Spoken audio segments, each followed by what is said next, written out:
sus deberes, sus derechos, sus obligaciones y las normas. Tablero Jurídico, la exposición más completa en el marco jurídico. En Tablero Jurídico, temas de actualidad y la noticia jurídica del día. Tablero Jurídico, con la dirección del doctor Luis Ernelio Palacios. Tablero Jurídico.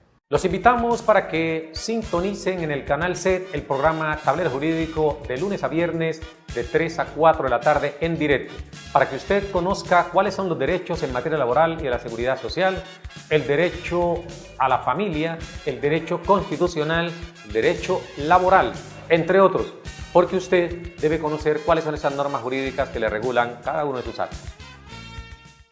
DIF Ingenieros, edificando comodidad y elegancia, diseño y construcción de obra civil, reformas de vivienda, construcción en acero, diseño arquitectónico, avalúos, licencia de construcción, venta de inmuebles, diseño estructural, acabados en panel yeso, teléfonos 375-1539, celulares 310-505-2696 y 302-28-5916. DIF Ingenieros, 25 años de experiencia.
Electrónica San Nicolás te invita a conocer su nueva sede, ubicada en la calle 17552, con un servicio personalizado y especializado en sonido, cámaras y paneles solares. Teléfono 896-0235. Electrónica San Nicolás, toda una empresa a su servicio.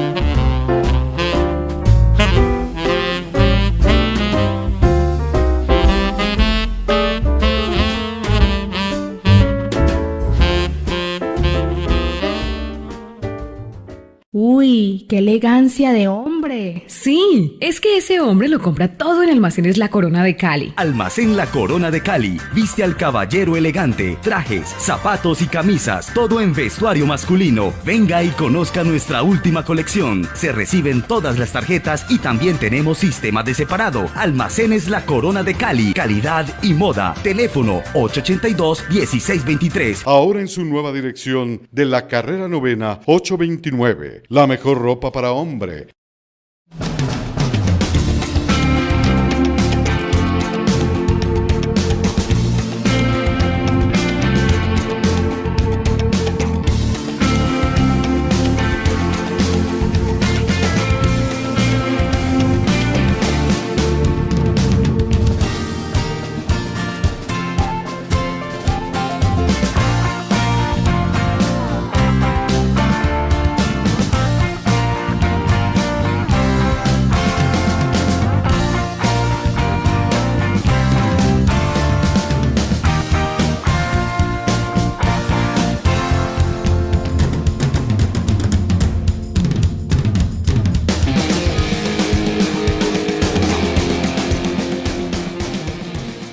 sus deberes, sus derechos, sus obligaciones y las normas. Tablero Jurídico, la exposición más completa en el marco jurídico. En Tablero Jurídico, temas de actualidad y la noticia jurídica del día. Tablero Jurídico, con la dirección del doctor Luis Ernelio Palacios. Tablero Jurídico. Los invito.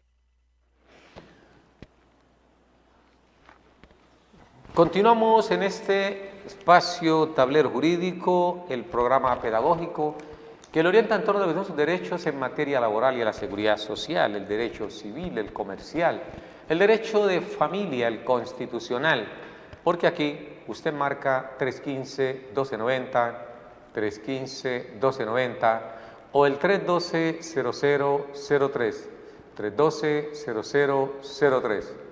Recuerde, Tablero Jurídico se emite de lunes a viernes de 3 a 4 de la tarde con repetición a la medianoche. Sean todos ustedes pues bienvenidos a este espacio. Para recepcionar sus llamadas, sus preguntas nos permiten orientarle y hacer un trabajo pedagógico con el resto de las personas. Nos ha llamado mucho la atención lo que se ha venido publicando poco a poco y está tomando mucha fuerza, y es lo relacionado con la reforma pensional, por un lado, y la noticia que se está publicando desde ayer y hoy también está en los principales medios de comunicación, relacionada con la reducción del salario mínimo legal mensual vigente. Es decir, la propuesta del Banco de la República, el banco emisor, la propuesta es que el salario mínimo en algunas regiones poco productivas quede en un 30% de esos 737.717 pesos. Una propuesta que los sabios economistas consideran debe implementarse porque no todas las ciudades tienen la misma producción. Entonces, lo que se busca es no universalizar el salario mínimo en Colombia, sino que de acuerdo a la ciudad, de acuerdo a la región, así mismo. Pero no piensan en que se va a aumentar del mínimo hacia arriba, sino que se reduce del mínimo hacia abajo hasta un 30%, es decir, hasta caer en un 30%. Es decir, que en algunas regiones no se le pagarían 737.000 pesos, sino que se pagarían cerca de 225.000 pesos aproximadamente como salario mínimo legal mensual vigente. Vamos a estar refiriéndonos a esto en el transcurso del programa. Esperamos sus comentarios porque nos vamos con Televidente en Línea. Buenas tardes. Buenas tardes. ¿Cómo me le ha ido, señor? Bien, sí, doctor.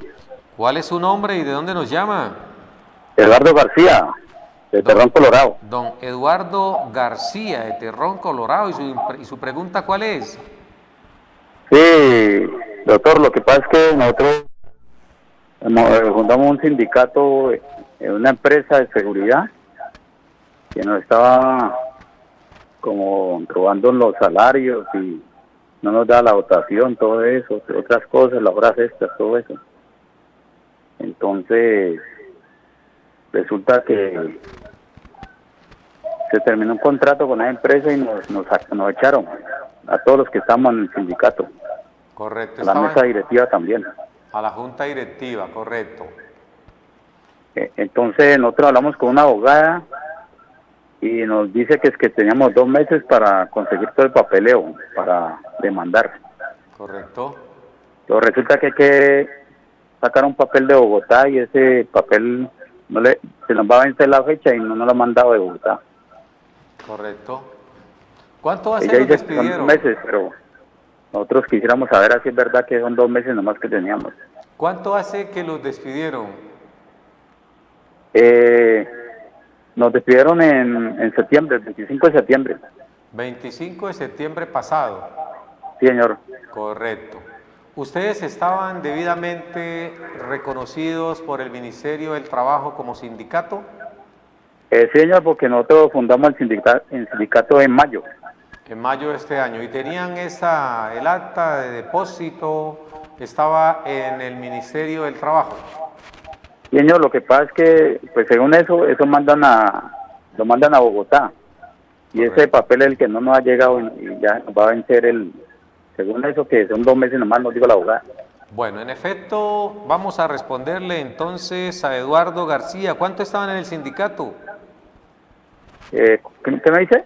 ¿Cuántos integrantes tenía el Pues sindicato? éramos 27 más o menos, pero como le digo, a todos nos sacaron. A todos los todos. 27 lo sacaron. ¿Y el contrato que tenían era qué tipo de contrato? Un contrato a la hora u obra. Contrato Pero la por empresa, pues, en el momento yo era también de la mesa directiva, el puesto donde estaba yo que siguió.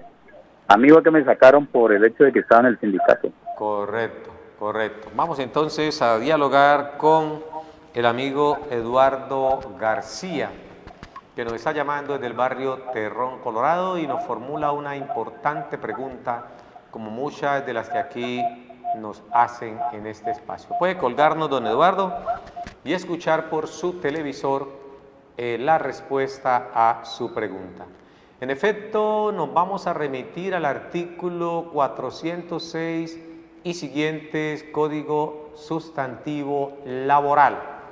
Artículo 406 y siguientes, Código Sustantivo Laboral. Haciendo mención a lo que es el derecho laboral colectivo, facultando, por supuesto, a los trabajadores que puedan agremiarse, que puedan formar sindicatos, lo mismo que los empleadores, porque los sindicatos no es únicamente de trabajadores, sino también de los empleadores. Y esto se hace conforme al artículo 39 de la Constitución Política, el derecho de asociación.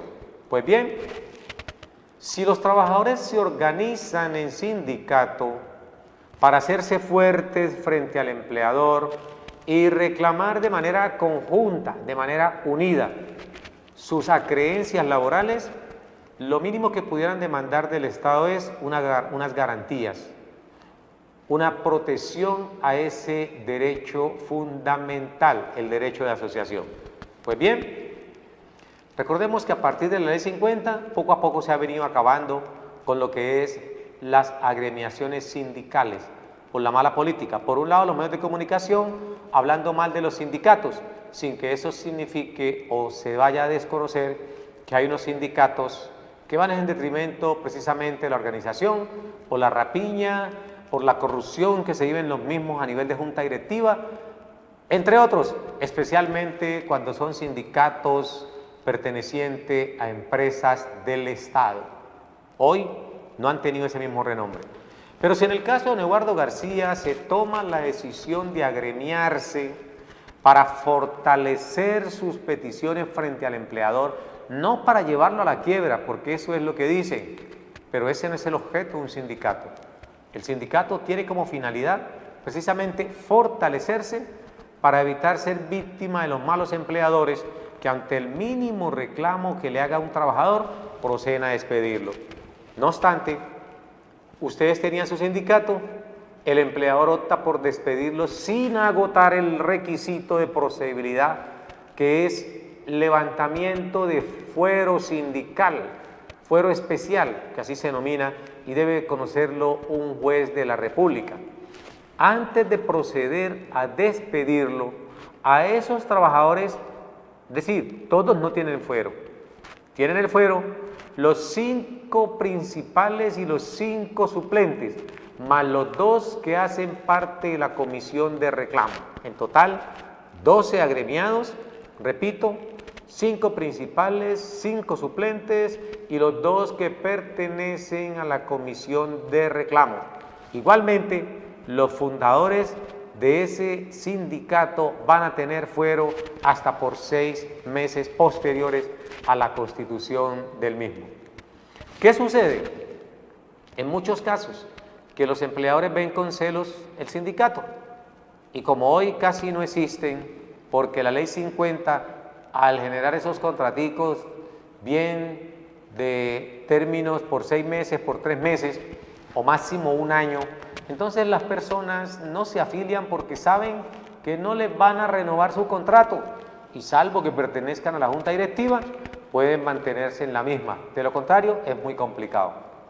En su caso, si fueron despedidos estando aforados con esa condición de junta directiva del sindicato, hay que demandar ante un juez de la República. Y efectivamente, se tienen 2 meses para presentar esa reclamación, pero pueden agotarla inicialmente ante el inspector del trabajo. El problema que usted me está diciendo aquí es de que no tienen el acta de depósito. Y esa constancia o acta de depósito que se hace ante el ministerio es indispensable para conocer la legalidad de la agremiación sindical. Y si no las ha venido ese papel de Bogotá, ahí va a haber un problema. ¿Qué debe hacer su abogada? Como esto se ventila ante un juez laboral, no ante un inspector, el inspector del trabajo lo que hace es entregar el acta que envía el Ministerio del Trabajo. Y esa acta o constancia de depósito se debe anexar a la demanda. Sin embargo, si están demorándose mucho, deben tener ustedes alguna constancia. ¿Cuál constancia? Las actas de constitución de ese sindicato, las actas de nombramiento de la junta directiva y demás reuniones que hayan realizado a través de la máxima autoridad de un sindicato como lo es la asamblea. Deben ustedes entonces decirle a su abogada que proceda a presentar la demanda, esto para ganar un tiempo. Cuando presenten la demanda va a ser inadmitida, pero teniendo en cuenta el tiempo que se demora en revisarla hoy en día en un juzgado, dependiendo del tipo de procesos, lo que le podemos decir a usted, don Eduardo García, es que su abogada presente la demanda para evitar que se prescriba el término. Y ese tiempo que se va a demorarse en revisar la demanda puede servir para esperar a que llegue ese documento de Bogotá. Aquí no vamos a decir que existen fuerzas oscuras intentando retener ese documento para evitar que se venza el término que tienen ustedes para reclamar y posteriormente, entonces, ahora sí, cuando ya él mismo esté prescrito, entregarles el documento. Pero lo pueden hacer de esa forma, porque igualmente, si la demanda es inadmitida, el juez les va a correr traslado para que subsanen dentro de los 5 días siguientes. Y esto no estamos hablando que se vaya a hacer ya en noviembre, en diciembre. Estamos casi seguros que por la congestión judicial y especialmente en los despachos de los jueces laborales, calculamos que esa revisión ya quede para el próximo año. Luego, ¿por qué razón? Porque ya noviembre está en su ocaso, está finalizando. Viene el mes de diciembre, donde se van al periodo de vacancia judicial, que está más o menos entre el 18 y 19 de diciembre, y ya ese proceso queda para el próximo año. Este tiempo lo van a ganar. Por eso, le repito, amigo Eduardo García, dígale a la abogada que presente la demanda, que manifieste en el mismo texto de la demanda que están pendientes de la entrega del acta de depósito, o incluso, como medida previa dentro del proceso, indíquele al juez que se solicite oficiar al ministerio para que remita con destino al juzgado esa acta de depósito que están necesitando para poder actuar o avanzar en el proceso. Con esto, pues, esperamos satisfacer la pregunta que nos formula Eduardo García en torno a la no presentación oportuna de la demanda de fuero sindical.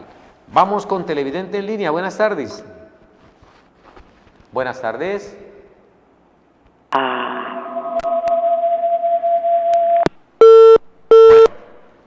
Al televidente o a los televidentes que intentan comunicarse con nosotros, les recordamos que deben bajarle un poquito el volumen al televisor para que no se devuelva, no haya retorno en la comunicación e impida que haya este diálogo fluido entre usted que necesita hacer la pregunta y el suscrito que ha de resolverla.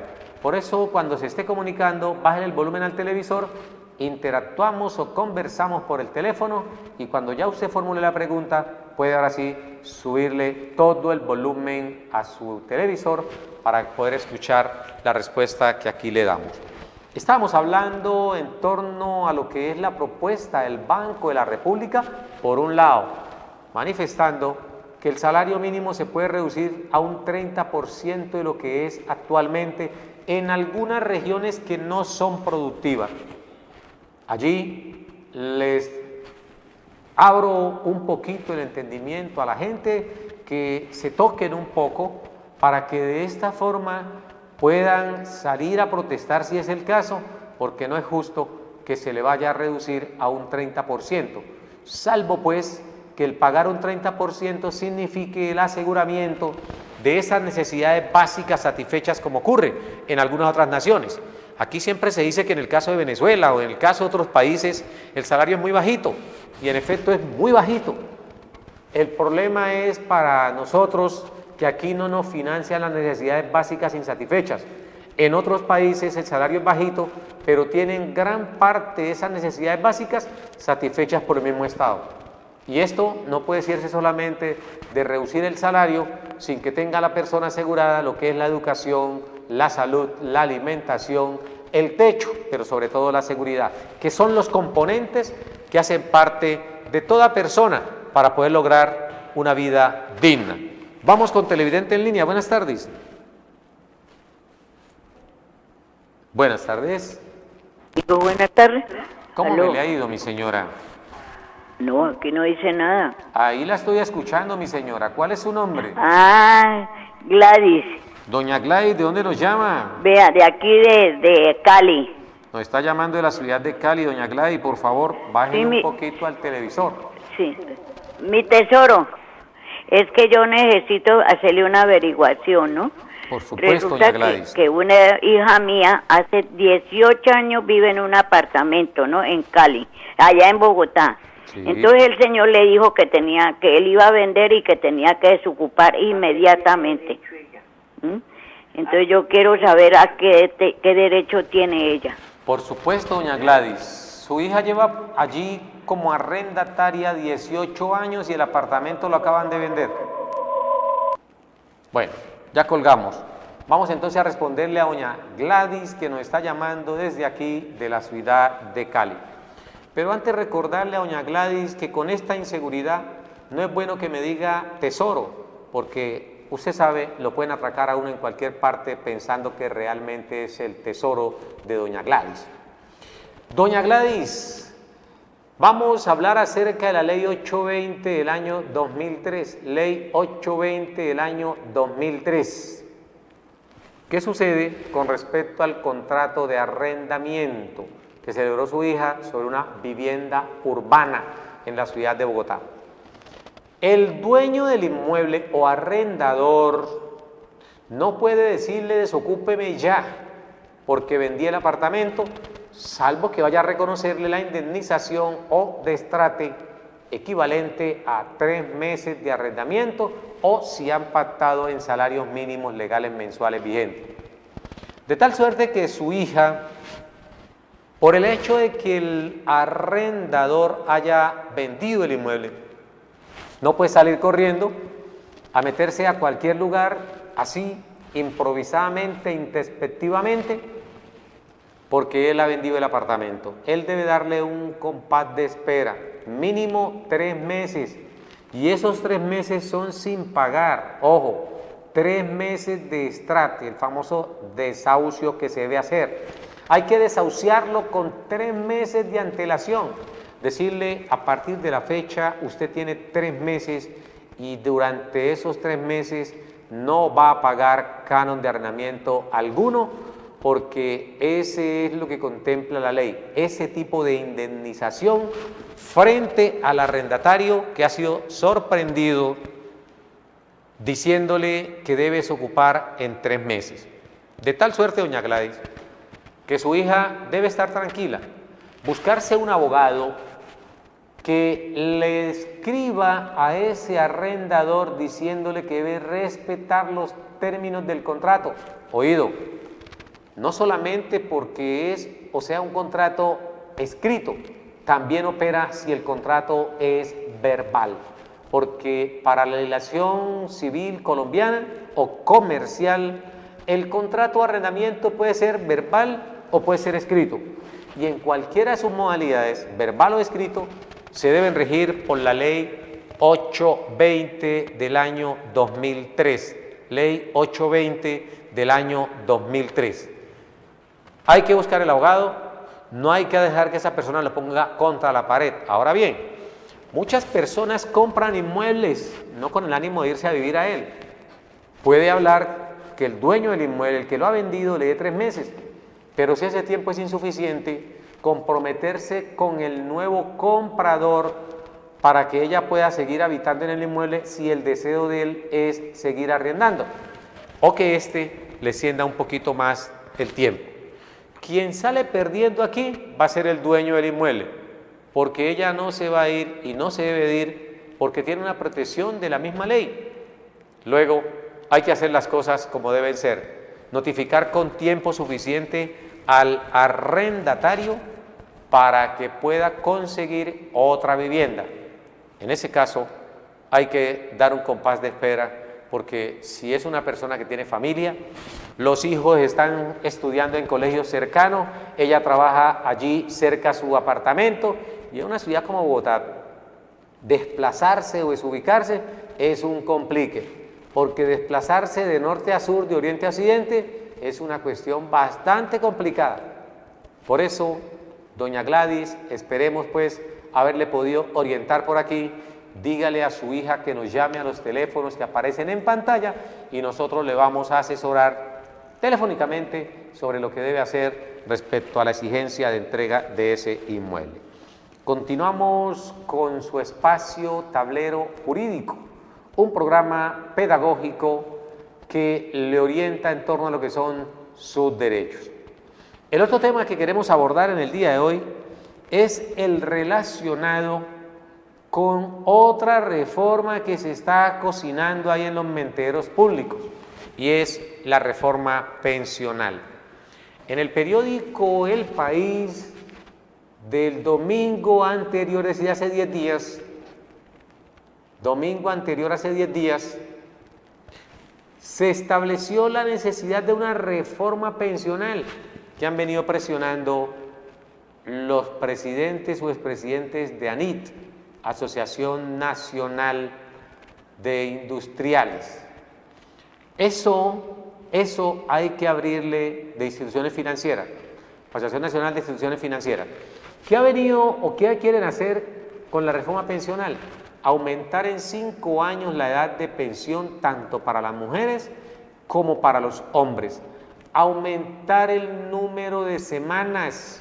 Por eso hay que estar muy atentos, porque no hay nada más que produzca más utilidades que los bancos y los fondos de pensiones. Pero siempre andan con rodeos, haciéndole creer a la gente que son inviables, que no es posible que los fondos reconozcan una pensión en las condiciones que se encuentran detalladas hoy en la ley, y que eso es necesario hacer otras reformas. Aquí, por fortuna, en este espacio, no necesitamos patrocinio de uno u otro para callar la información que interesa a las personas, porque nosotros sabemos que los medios de comunicación, al recibir pautas publicitarias de los dueños del capital, estos medios de comunicación pocas veces suministran una información transparente. A veces hay información que son de suma importancia, pero no las difunden, como esto de la reforma pensional. Pero sí anestesian a la gente, informándole que Ledesma se fugó de Venezuela y pasó por Colombia, se fue para España, y le dedican 15, 20 minutos a Ledesma. Y hemos dicho aquí, ¿qué nos interesa a nosotros que un exalcalde de Caracas se fugue? ¿Eso en qué puede beneficiar al pueblo colombiano? En absoluto. Eso no nos interesa para nada, porque tenemos problemas más graves en Colombia a los que le podemos dedicar no solamente 20 minutos, sino mucho más tiempo. Pero los medios de comunicación aquí se encargan de hacer lo que dicen sus dueños, dedicarle 20 minutos a conocer cómo fue la salida del señor Ledesma de Venezuela. Eso realmente nos entristece, porque aquí hay problemas bastante graves a los que hay que difundirles y hay que dedicarle el tiempo suficiente para que la gente tome conciencia en torno a eso. Vamos con televidente en línea. Buenas tardes. Buenas tardes. ¿Cómo me le va, mi señora? Bien, gracias. ¿Cuál es su nombre y dónde nos llama? Se habla Ana Milena de Palmira. Ana Milena, me llama de Palmira. Ana Milena, ¿y su pregunta cuál es? Lo que pasa es que tengo una inquietud. Lo que pasa es que yo trabajaba pues en una empresa y ahí me cancelaron el contrato el 31 de octubre. A mediodía pues no me avisaron absolutamente nada. Es que a mediodía me pasaron la carta y decía que sin justa causa. Yo ya fui a la oficina y me dieron la liquidación y me dieron un mes de indemnización, ¿cierto? Entonces pues hasta ahí está bien. Pero resulta que yo tuve un accidente laboral allá. Y entonces la ERE dijo que no, que eso no era accidente laboral porque eso era enfermedad general. Entonces yo fui a la EPS de la ERE, me mandaron una ecografía, nunca me la tomaron. Desde de la EPS me la mandaron a tomar. Entonces eso se demoró más o menos mes y medio. Entonces mi jefe ya sabía que eso se demoraba. Entonces pues no sé si no tuve en cuenta eso y todo eso, y pues yo sigo con mucho dolor en mi brazo, no puedo hacer fuerza con la mano y todo eso. Entonces esa es mi inquietud, a ver qué. ¿Cuánto tiempo llevaba trabajando usted, Ana Milena, para esa empresa? Yo trabajé 1 año, 6 meses por AECO y 4 meses directamente con la empresa con contrato indefinido. 1 año llevaba trabajando, ¿cierto? Sí, señor. Cuando usted le pasan la carta de terminación del contrato, bueno, se nos ha caído la comunicación, la llamada de Ana Milena, que nos está llamando de Palmira, nos dice que fue despedida de la empresa el 31 de octubre de 2017, hace más de 3 semanitas, que tuvo un accidente en la empresa y a raíz del accidente, al parecer, siente mucho dolor en uno de sus brazos, pero se nos olvidó preguntarle a ella si había sido objeto de calificación o no. La pregunta de ella, me imagino que es saber si tiene derecho a que la reincorporen, porque al momento del despido se encontraba incapacitada o se encontraba en proceso de valoración por parte de los médicos. La pregunta es esa. Entonces, vamos a responderle a Ana Milena, que nos está llamando desde Palmira. Lo primero es decirle que si tuvo 1 año de trabajo, estuvo bien liquidada. Porque de conformidad con el artículo 64, Código Sustantivo del Trabajo, si el contrato es a término indefinido, debe pagársele 30 días por el primer año y 20 días por cada año subsiguiente. Como llevaba 1 año, usted tiene derecho a que le paguen 30 días, como en efecto le pagaron 30 días. Teniendo en cuenta, pues repito, que el contrato era a término indefinido. Eso por un lado. Pero se olvida el empleador y usted misma que hay que hacer el examen de egreso, artículo 57, Código Sustantivo del Trabajo. A la terminación de la relación laboral, el empleador debe remitir al trabajador para que lo valoren, para establecer cómo sale de la empresa. Y si en ese examen se está diciendo que la persona se encuentra delicado de salud o que está siendo valorado, está en un proceso, digamos, de valoración por parte del médico general o especialista, la empresa debe abstenerse de despedirle y esperar hasta resolver qué pasa al respecto. Y no actuar a la loca despidiendo, porque si ese trabajador mañana demanda, es posible que pueda verse inmersa en el pago de una indemnización millonaria, la empresa. ¿Qué debemos hacer, Ana Milena? Si usted está en tratamiento, va a seguir con el mismo. Por supuesto, hay que seguir con el mismo tratamiento. Váyase al Ministerio del Trabajo. Notifique ante el Ministerio que al momento de despedirla injustamente, usted se encontraba incapacitada o estaba enferma y que no había sido todavía definida su situación de salud. Porque una cosa es que la persona ya esté, digamos, con el problema, lo califiquen con pérdida de capacidad laboral, notifiquen al empleador. Aquí usted estaba empezando el procedimiento. De hecho, usted manifestó que a raíz de ese accidente le van a seguir valorando hasta establecer la pérdida de capacidad laboral que pudo haberse derivado del accidente de trabajo, aunque ya hay una primera valoración que dice que sus patologías no son producto de un accidente, sino que son de origen común, para que vamos más o menos entendiendo esa parte. Luego le recordamos a usted misma, Ana Milena, qué podemos hacer al respecto. Como quiera que usted es una persona que no conoce todavía si le van a calificar con pérdida de capacidad laboral, apenas está en tratamiento, pregúntele al médico que le está atendiendo qué secuelas se pueden o se van a derivar de ese problema de salud. Es el médico quien sabe en qué condiciones está usted y si es posible que a raíz de eso le vayan a calificar con pérdida de capacidad laboral, porque no va a ser posible recuperar el 100% de su condición psicomotriz para desempeñarse a cabalidad en su trabajo. Hay que hacer eso. Si eso no se hace, se va a correr el riesgo de que no vaya usted a poder demandar más adelante porque deja vencer el término.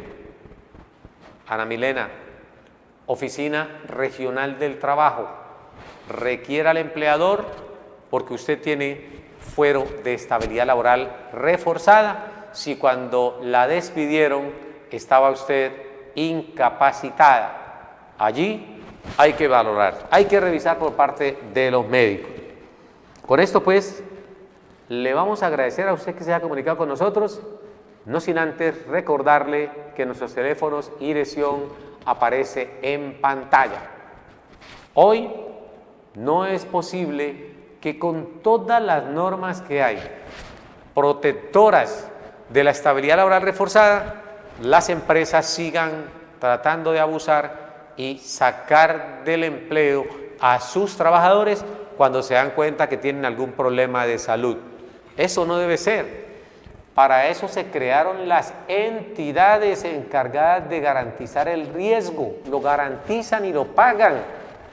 Si usted está en un fondo de pensión, en una ARL, en una caja de compensación familiar o en una EPS, usted debe estar tranquila. El empleador debe estar tranquilo. Por eso se pagan unos aportes. Aún no podemos concebir cómo un empleador, al darse cuenta de la enfermedad o del accidente de uno de sus trabajadores, lo más fácil que tiene para hacer es despedirlo. Si lo va a despedir, que sea por otra causa, una causa que no tenga nada que ver con la enfermedad, con la incapacidad que tenga la persona, que tenga que ver porque es un mal trabajador, porque no hace las cosas, porque no obedece. De hecho, la misma norma, el Código Sustantivo del Trabajo, en los artículos 6.1 y 6.2, faculta al empleador para despedir a un trabajador con justa causa y sin indemnización. Le puede decir se va porque no está cumpliendo con lo que está estableciendo la norma. Pero esperar a que un trabajador que ha trabajado, ha laborado, corrijo, en debida forma, y que tenga que despedirse por el simple hecho de que el empleador se ha dado cuenta de que está mermado de salud, eso no es posible. De ahí pues que sea necesario comenzar a reclamar, a exigir el pago de las indemnizaciones contempladas en ley. Y en este caso, si el empleador no cumplió con lo que preceptúa el artículo 26 de la ley 361 del año 1997, va a estar inmerso en una sanción que consiste en 180 días de salario. Ojo, consiste en el pago de 180 días de salario a ese trabajador y la obligación de reincorporarlo al mismo cargo que estaba desempeñando antes de ser despedido. Esto suena como que si fuera cruel, pero no es cruel, es simplemente la aplicación de lo que la justicia está profesando, porque no pueden ir los hechos o las realidades por un lado y por otro la teoría, lo que indican los textos o la ley. Para recordarle a usted pues, doña Ana Milena, que nos llamó desde Palmira. Y retomamos entonces a hablar un poco acerca de la propuesta con que iniciamos este programa. La reducción del salario mínimo al 30% de lo que se devenga hoy y por otro lado la reforma pensional que ya los gremios económicos están intentando jalonar, que tome un poco de fuerza esta reforma pensional para que los colombianos, hombres y mujeres, nos pensionemos con 5 años más de edad. ¿Qué problema tan bravo el que va a tener la generación actual? Porque no se van a poder pensionar a los 62 si son hombres o a los 57 si son mujeres. Esto de la pensión cada día aumenta y aumenta más el término, aumenta más la edad. No sabemos dónde va a parar, porque primero crean unas condiciones falaces de expectativa de vida. No sé dónde se les ha ocurrido que la expectativa de vida ha mejorado, ha ampliado considerablemente, y que ese mejoramiento de la expectativa de vida signifique pues hacer más reformas en el campo pensional. ¿Quiénes se benefician? Los dueños de los bancos, porque los fondos de pensiones son banqueros, y estos banqueros se van a beneficiar. Si este aumento de la edad sirviera para universalizar la cobertura en materia pensional, bienvenido sea, que aumenten la edad. Pero está demostrado que todas las normas que con engaños aprueban con un objetivo, terminan creando otro. Recordemos la ley 789 del año 2002, del primer gobierno de los 8 años, con la cual se dijo que se iba a eliminar el recargo nocturno desde las 6 de la tarde hasta las 10 de la noche. Eso se dijo en la ley 789 del año 2002. ¿Y el objeto cuál era? Dizque fomentar el empleo formal, dizque aumentar para que los empleadores subieran a otros trabajadores. Y eso nunca se cumplió como objetivo. Pero sí terminaron saqueados los trabajadores porque les quitaron el recargo nocturno del 35% que iniciaba a las 6 de la tarde en adelante hasta las 6 de la mañana. Y que ese gobierno que ya cité simplemente dijo que el recargo nocturno arrancaba después de las 10 de la noche. Es decir, se perdió un 35% del pago por recargo nocturno que se hacía por parte de los empleadores a esos trabajadores.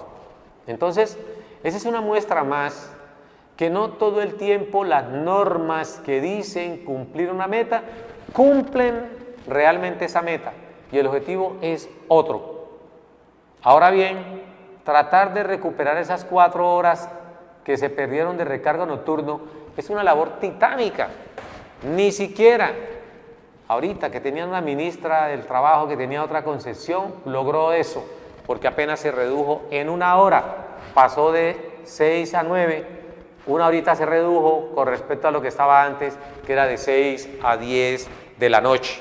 Entonces, si ahorita proponen una reforma pensional, dizque para hacer viable los fondos de pensiones, nada más mentiroso que eso, nada más mentiroso que eso, porque los fondos de pensiones se ha demostrado son viables, y la mejor muestra de que los fondos de pensiones son viables es porque el Seguro Social pensionaba con 500 semanas, con 60 años a los hombres, con 55 años a las mujeres, y se pagaba un 90% con 1.250 semanas, y se pagaba un 45% con 500 semanas. Es decir, que si el Seguro Social podría subsistir pensionando con 500 semanas, ¿por qué la ley 100 que vino a doblar el número mínimo de semanas, porque se pasó de 500 a 1.000 semanas, a reducir la tasa de reemplazo de un 90 al 85%, al aumentar las semanas, aumentar la edad? ¿Por qué la ley 100 no pudo, o por qué los fondos de pensiones que empezaron a trabajar con la ley 100 no pueden ser sostenibles? Y peor aún, la ley 797 que estábamos citando entró a aumentar aún más, y esto es lo que no está bien en el país del Sagrado Corazón de Jesús, porque siempre se dice una cosa: quieren paz, pero la paz solamente manteniendo en la miseria a los otros, y no en cualquier miseria, en la extrema miseria. De este tema seguiremos hablando el día de mañana, si Dios nos lo permite, en punto de las 3, cuando estemos aquí en Tablero Jurídico. Ya nos informan que el tiempo se nos ha acabado. Vienen otros programadores, como De Todito, que les trae a ustedes una información variada en torno a lo que sucede en nuestra región y el país. A todos ustedes le agradecemos por haberse comunicado con nosotros, por haber estado atentos a la pantalla de su televisor, preguntarnos y hacer posible que socialicemos el conocimiento. Gracias a todos, les deseamos una muy pero muy feliz tarde, un fuerte abrazo y un Dios le bendiga. Nos vemos mañana, Dios mediante. Sus deberes, sus derechos, sus obligaciones y las normas. Tablero Jurídico, la exposición más completa en el marco jurídico. En Tablero Jurídico, temas de actualidad y la noticia jurídica del día. Tablero Jurídico, con la dirección del doctor Luis Ernelio Palacios. Tablero Jurídico.